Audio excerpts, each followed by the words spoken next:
Yusuf. Ya, terima kasih Yang Mulia atas kesempatannya.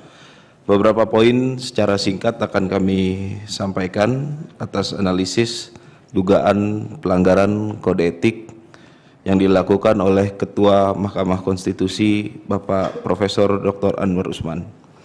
Yang pertama, dugaan kode etik ini kita dasarkan karena permohonan nomor 90 dan PUU garing 21 Romawi 2023 cacat formil karena telah mencabut.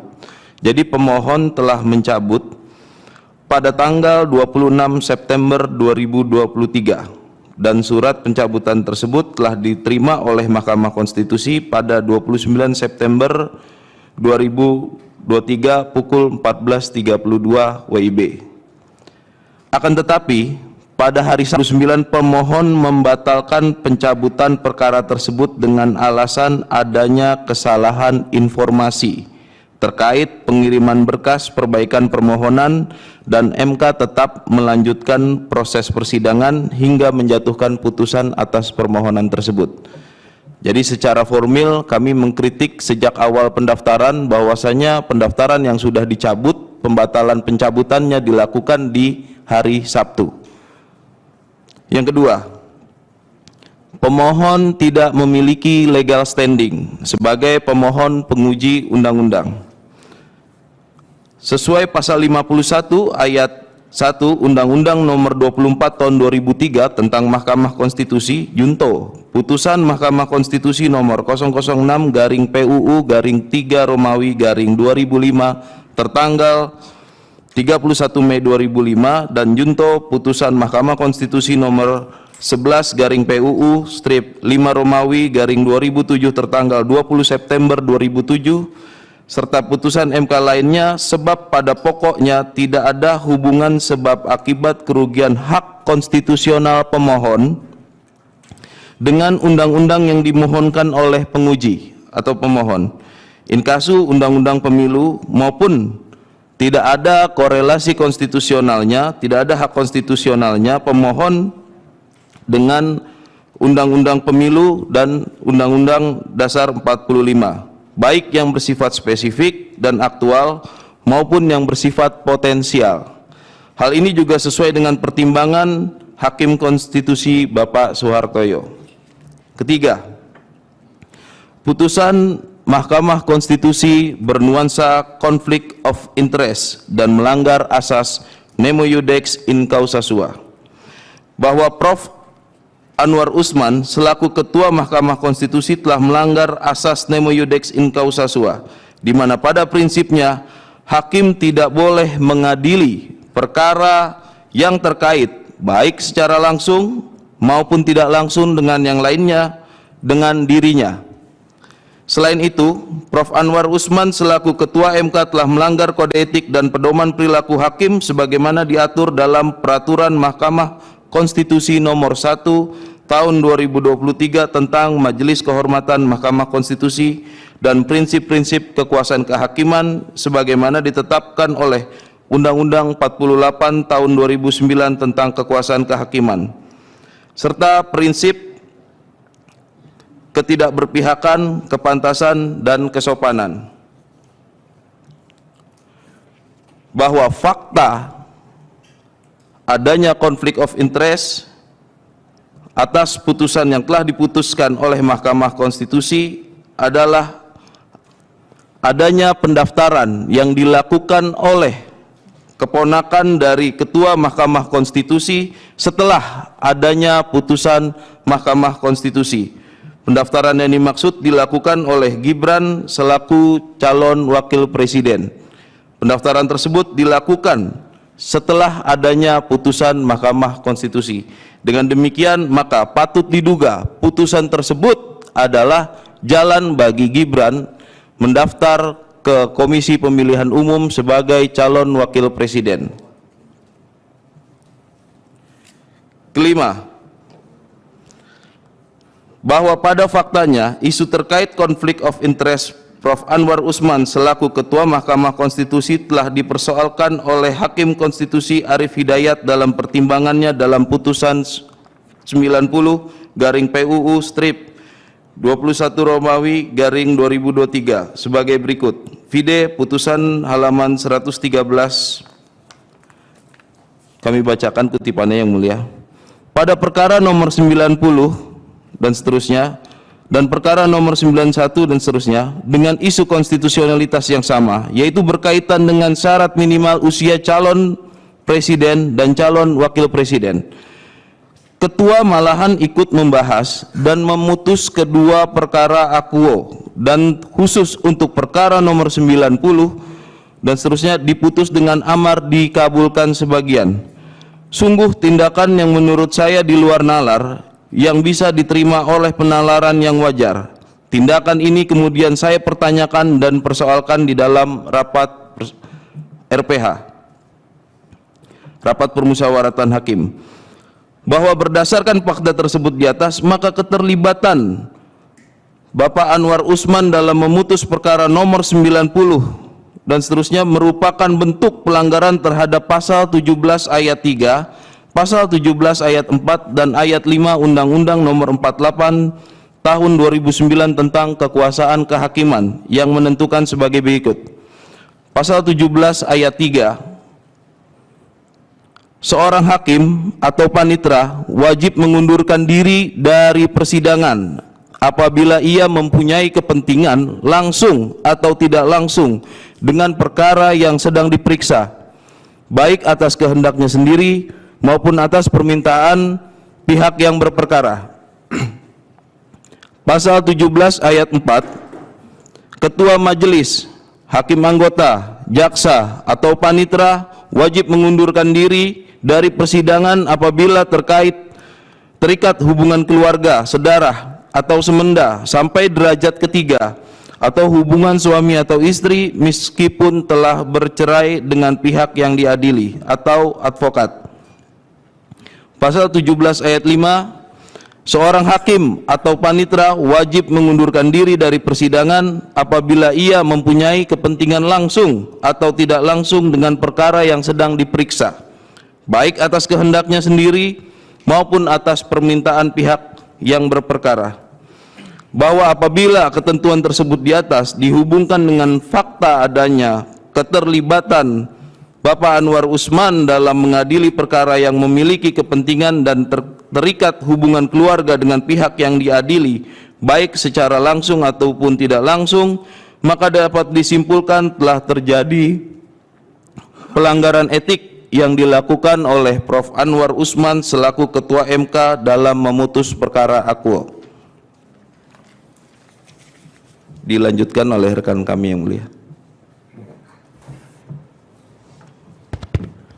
Izin yang mulia melanjutkan. Kami berusaha memberikan arsiran yang berbeda terkait argumen yang akan disampaikan berbeda dari pemohon-pemohon sebelumnya. Pertama, mungkin putusan MK ini dasarkan pada keputusan politik, perorangan dan atau kelompok. Yang mulia, syarat umur capres-cawapres ini kita tahu tidak diatur secara tegas dalam konstitusi.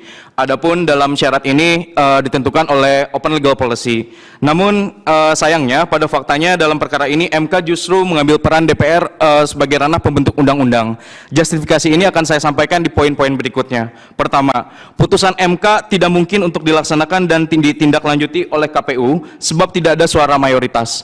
Bahwa komposisi putusan yang diputus dalam putusan nomor 90 ini adalah dengan komposisi 3, 2, 2, 1, 1. Adapun akan saya uraikan sebagai berikut. 3 orang hakim, yang mulia Hakim Anwar Usman, yang mulia Guntur Hamzah, yang mulia Manahan, setuju bahwa syarat umur capres-cawapres adalah 40 tahun, kecuali yang pernah atau sedang menjabat yang dipilih lewat pemilu, termasuk pilkada. Itu satu. Yang kedua, 2 orang yang mulia Hakim Konstitusi, yaitu Profesor Eni dan yang mulia Daniel Yusmik, setuju bahwa syarat umur capres-cawapres adalah 40 tahun, namun dikhususkan untuk gubernur atau pemilihan pilkada di tingkat provinsi. Lalu yang ketiga adalah 2 orang hakim menolak, yang mulia Profesor Saldi Isra dan yang mulia Wahiduddin Adams. 1 orang hakim menyatakan untuk NO, yaitu Bapak yang mulia Hakim Konstitusi Suhartoyo, dan yang terakhir satu orang hakim Arif Hidayat menyatakan bahwa permohonan telah ditarik oleh pemohon sehingga mestinya MK tidak melanjutkan persidangan. Ini menarik di Yang Mulia Arif Hidayat ini terkait menjawab juga sekaligus terkait dengan judicial governance yang dipertanyakan oleh Yang Mulia Prof. Jimli tadi, bahwa dalam pertimbangannya itu juga jelas bahwa dibilang ketika penarikan itu ditarik, diterima oleh MK itu pada hari Jumat 29 September pukul 14.32 waktu Indonesia Barat. Itu spesifik dijelaskan dan ditulis dalam pertimbangan. Jadi untuk terkait dengan pertanyaan judicial governance ini, mungkin ini penjelasan dari kami untuk menambahkan. Saya lanjutkan kembali. Dari putusan-putusan tadi akan menghasilkan kesimpulan berupa penafsiran MK dalam putusan ini bersifat ekstensif dan ultra petita. Sekalipun pemohonan ini ditarik kembali lalu dimohonkan kembali, yang mana itu menyalahi pasal 75 ayat 1 huruf B dan angka 3 huruf C peraturan MK nomor 2 tahun 2021 tentang tata cara beracara di MK, seharusnya tidak dapat diajukan kembali. Namun ini adalah suatu penafsiran MK yang sangat luas. Pemohon meminta bertumpu pada permohonan berpengalaman sebagai kepala daerah baik di tingkat provinsi maupun kabupaten atau kota. Pemohon menggunakan frasa pengalaman sekaligus keberhasilan Wali Kota Solo Gibran Rakabuming Raka sebagai acuan. Artinya permohonan pengujian Undang-Undang Aqua tidak didasarkan pada alasan-alasan permohonannya pada pejabat yang dipilih atau elected official. Sedangkan amar putusannya justru jauh menjadi bla bla bla bla atau pernah dan sedang menunjuki jabatan yang dipilih melalui pemilu termasuk pemilihan kepala daerah. Yang Mulia, sebelum masuk ke dalam amar petitum yang akan dibacakan oleh rekan kami, saya ingat tahun 2013 saat itu ketika Yang Mulia Prof. Jimli Asidik akan menyerahkan annual report terkait dengan 1 tahun DKPP di Istana Presiden terkait concern lembaga peradilan etik. Profesor pernah bilang bahwa concern terhadap selamatkan lembaga negara itu dalam dasar etik. Itu saja mungkin dari saya. Tambahan sedikit, perlu juga kita pertimbangkan kembali, Prof, pernyataan yang disampaikan oleh tadi Prof. Denny Indrayana bahwa ketentuan pasal 17 ayat 3, 4, 5, dan 6 dalam Undang-Undang Kekuasaan Kehakiman itu mengikat juga hakim konstitusi. Itu saja. Selanjutnya masuk ke petitum, silakan. Terima kasih Majelis Hakim yang mulia.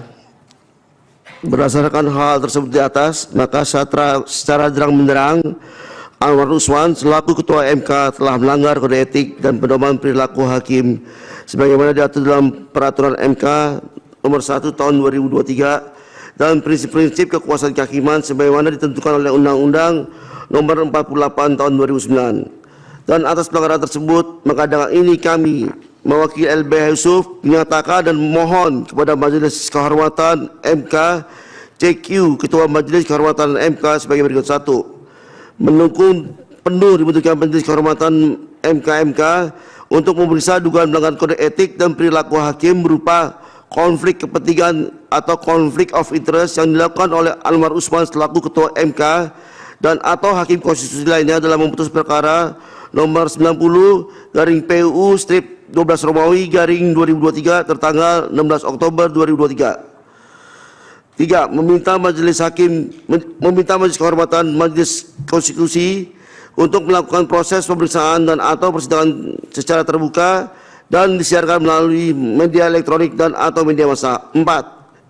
Meminta Majelis Kehormatan Mahkamah Konstitusi MK agar membatalkan putusan nomor 90/PUU strip 21 Romawi garing 2023 tertanggal 16 Oktober 2003 apabila terbukti adanya konflik of interest dalam putusan nomor 90/PUU strip 21 Romawi garing 2023 tertanggal 16 Oktober 2003. 4. Meminta Majelis Kehormatan MK menjatuhkan sanksi pemberhentian tidak dengan hormat apabila terbukti adanya konflik of interest yang dilakukan oleh Anwar Usman dan atau hakim konstitusi lainnya. 5. Meminta Majelis Kehormatan Mahkamah Konstitusi MK agar segera memeriksa, memutus dan mengadili laporan atau temuan dugaan pelanggaran kode etik dan perilaku hakim konstitusi sebelum KPU Republik Indonesia menetapkan pasangan calon presiden, calon wakil presiden Republik Indonesia untuk pemilihan umum presiden tahun 2024. 6. Meminta Majelis Kehormatan Mahkamah Konstitusi (MK) agar memerintahkan KPU Republik Indonesia selaku penyelenggara pemilihan umum untuk menolak dan atau membatalkan pendaftaran calon wakil presiden atas nama Gibran Rakabuming Raka. Yang ketujuh, meminta Majelis Kehormatan Mahkamah Konstitusi (MK) agar memerintahkan KPU untuk tidak menetapkan Gibran Rakabuming Raka sebagai calon wakil presiden RI pada pemilihan umum presiden tahun 2024. Terima kasih Yang Mulia. Jelajahi cara baru mendapatkan informasi. Download Metro TV Extend sekarang.